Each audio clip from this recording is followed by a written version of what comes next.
কি ব্যাপার? আজ রহিমের দোকান এখনো বন্ধ কেন? এতক্ষণ তো গরম চায়ের ধোঁয়া ওঠার কথা। আরে হ্যাঁ, রহিম তো কোনো সময় এত দেরি করে না।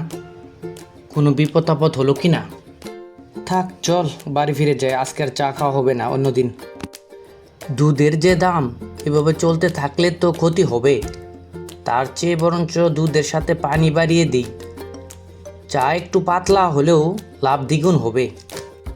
ওই পাড়ার সল্টু মিয়া চা বিক্রি করতে আজ অনেক কিছু করেছে, আমি তো কিছুই করতে পারলাম না।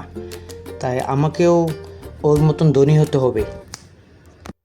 চাচা, দুধে এত পানি মেশালে মানুষের বিশ্বাস উঠে যাবে। সাময়িক লাভ হলেও শেষমেশ আপনারই বড় লস হবে।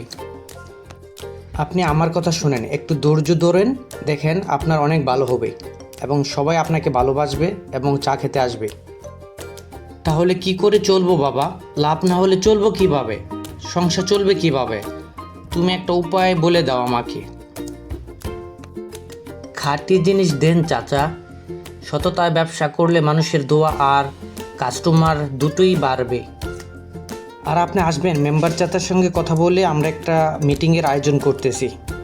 গ্রামবাসী সবাই এখানে আলাপ আলোচনা করব কি করলে ভালো হয়, মানুষ ব্যবসা সব কিছু উন্নত করতে পারবে, এই বিষয় নিয়ে আলাপ আলোচনা করব। আর আপনি অবশ্যই থাকবেন এখানে। মেম্বার চাচা, গ্রামে ব্যবসা খাত মেশানো বন্ধ করতে হবে। আপনি সবাইকে ডেকে একটা ভালো পরামর্শ দিন।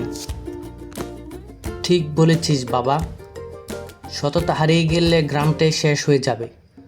চল, সবাইকে ডাকছি। শোনো গ্রামবাসী, একটু মনোযোগ দাও।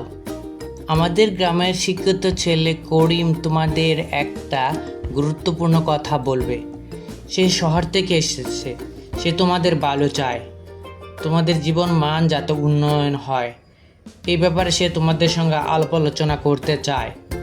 আর আমিও চাই আমাদের গ্রামবাসী হিসেবে তোমরা এতে অংশগ্রহণ করো এবং তার কথাগুলো শোনো, এতে তোমাদেরই ভালো হবে। করিম ছেলেটা এখনই তোমাদের মাঝে উপস্থিত হবে। এই তো এসে পড়েছে।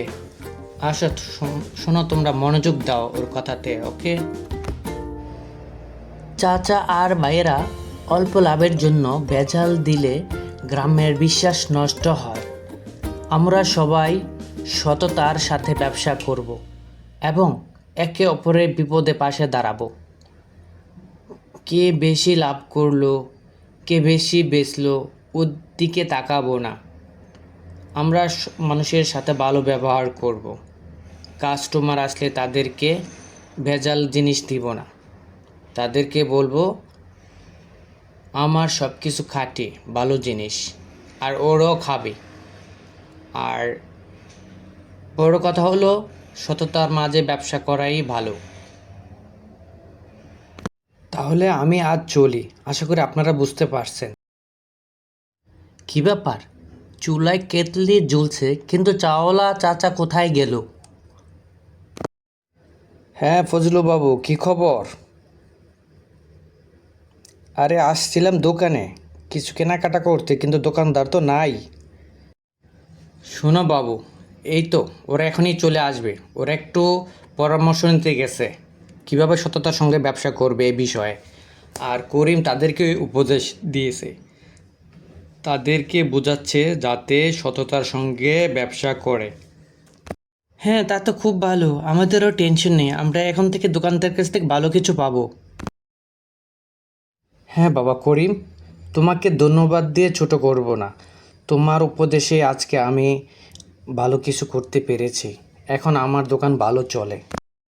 আর তোমার জন্য দোয়া করব নামাজ পড়ে আল্লাহ তাআলার কাছে, উনি যাতে তোমাকে সুস্থ রাখেন।